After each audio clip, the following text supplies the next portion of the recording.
want to spend some time here with you out of the gate. Just the who, what, where, when, why, and how of the situation. Just the facts, if I can. It is becoming apparent that the President of the United States made the decision days and days ago to drop the bunker busters on Iran. The Israelis played their hand extremely smart. We have to understand the Israeli attack on Iran before we even get to the president dropping bombs. Israel started eliminating Iran's capacity to make war.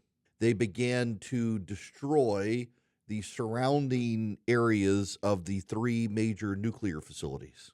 They eliminated Iran's senior military leadership twice. Israel apparently hacked into the Iranian phone system, summoned the major Iranian leaders to a meeting, and then blew up the facility. What has not gotten a lot of attention is that Israel then lured the second chain of command to a mountain bunker that the Israelis allegedly did not know about, masquerading as Iranian agents, lured the new senior leaders to a bunker in the mountains and then blew that up. The Israeli intelligence and military coordination has been impressive. Then it became obvious that Israel had done all it could do.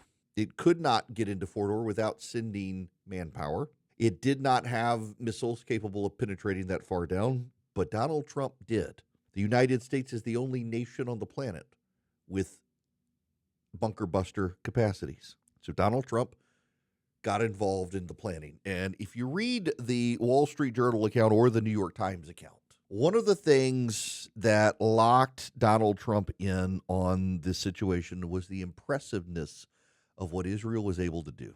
He became deeply impressed, and then Benjamin Netanyahu started giving Donald Trump a lot of credit. On top of that, there was something else in the air.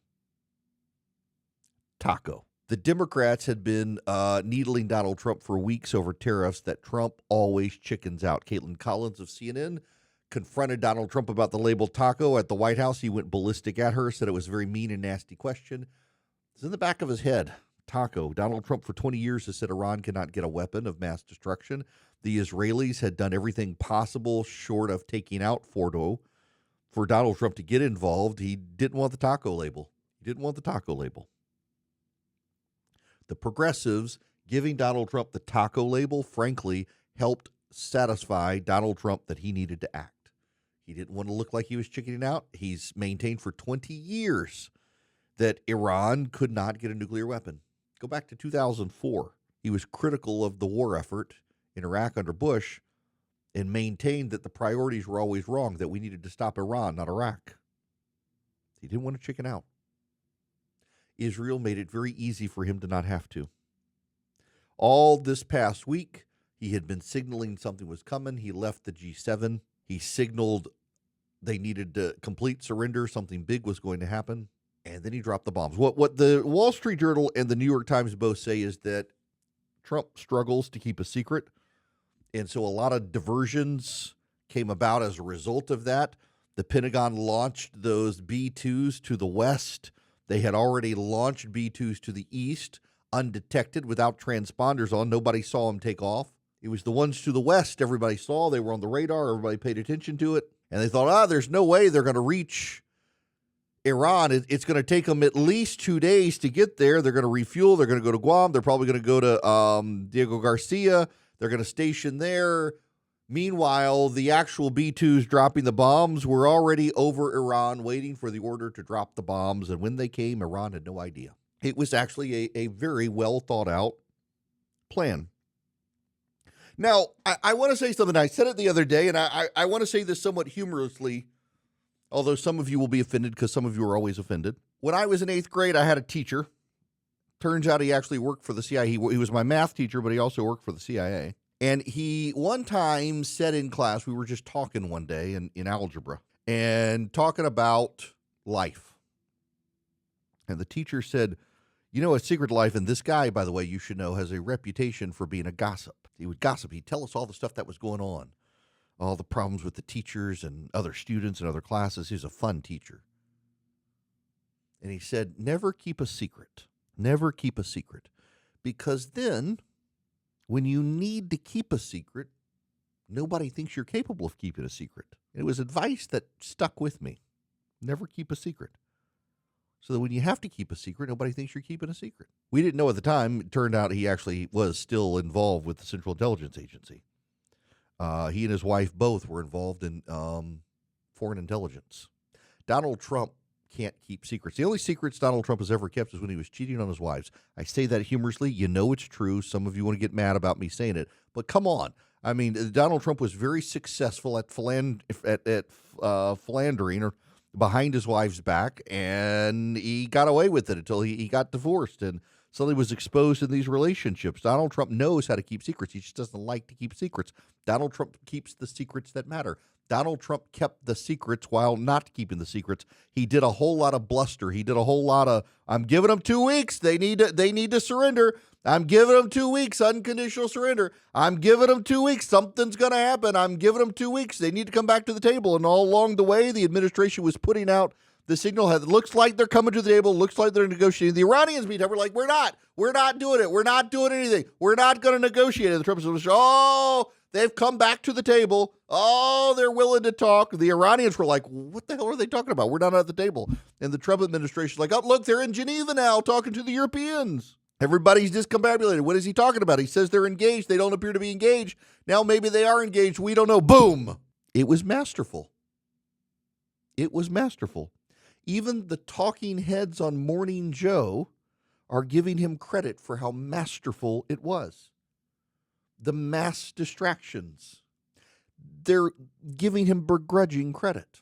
Now, the spin this morning, you should understand, is that, well, Iran had time to get its uranium out of there. Spy satellites show convoys leave Fordo last week. Convoys presumed to be carrying the uranium out of Fordo left last week. Do you really think the Israelis don't know where the convoys went? Do you really believe the same spy satellites that saw them leaving didn't see where they went? And even if they went, they couldn't put the centrifuges on the truck. Now, here's the more masterful part of this. And this is just me, and this part here is not so much news as speculation. I find it hard to believe the Israelis that put all of this thought into an operation wouldn't have thought of, they could pull trucks up and take the uranium out of there. I find it notable the Israelis did not blow up the roads to Fordo until after we dropped the bunker busters. Why do you think that is? They could have blown up the roads to Fordo before to keep the Iranians from pulling the uranium out of there. We know the uranium, that they couldn't bring the centrifuges with them. Why do you think the Israelis waited until after the bombing to blow up the roads so that the Iranians couldn't get back in? But they didn't blow up the roads beforehand and the Iranians could get out with the uranium. I suspect they just watched where the Iranians were taking the uranium. Do the Iranians have other underground facilities we don't know about? Where is the uranium going? Where are they storing the uranium? I suspect the Israelis have been watching. I find it just absolutely incredulous, a ludicrous suggestion that, the uranium's now gone. We don't know where the uranium is. This is the talking point to try to undermine Donald Trump today is, it might have been successful, but they pulled the uranium out. We don't know where the uranium is now. I bet you the Israelis do. The fact that they didn't bomb the roads out of Fordo beforehand and allowed the Iranians to pull the uranium out on the convoys, I suspect they know.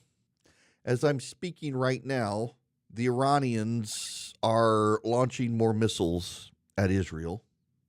The airspace has gone quiet over Qatar. We moved our military operations out of Qatar several days ago, so any bombs, missiles fired by Iran will land without us there.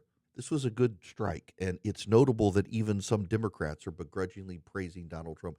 This isn't a war. This isn't a long-term involvement. This isn't an invasion.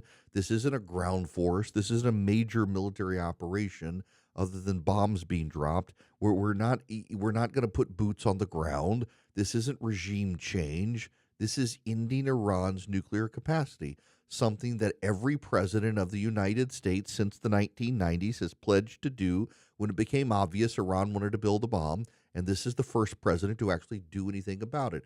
And we've had two Democratic presidents over the last 15 years or so who did everything they could to prop up Iran, fund Iran, give Iran money. Instead of dropping bombs on Iran, Barack Obama and Joe Biden were dropping pallets of cash. And Donald Trump has done what the rest of them said needed to happen: end Iran's nuclear abilities. And the fact that they are, the Democrats, moving the goalpost to, what if we didn't get rid of the uranium? The uranium doesn't matter, the centrifuges do. And we've taken out the centrifuges. And that's a good thing. And Israel is now, today, bombing Iran not to harm their war-making capacity, but to undermine the regime. There's been a distinct change in the Israeli targets since those bombs fell the other night. They're now targeting communications facilities, internet systems, secret police systems and headquarters, the things the Iranian regime needs to stay in power. The Iranian regime fears the Iranian people and has put in place a lot of guns to keep the people at bay. That's what Israel is targeting now. And we will see where this goes. The President of the United States pulled off a spectacular attack in Iran, so much so that even MSNBC is having to give him some credit. That tells you just how well it went.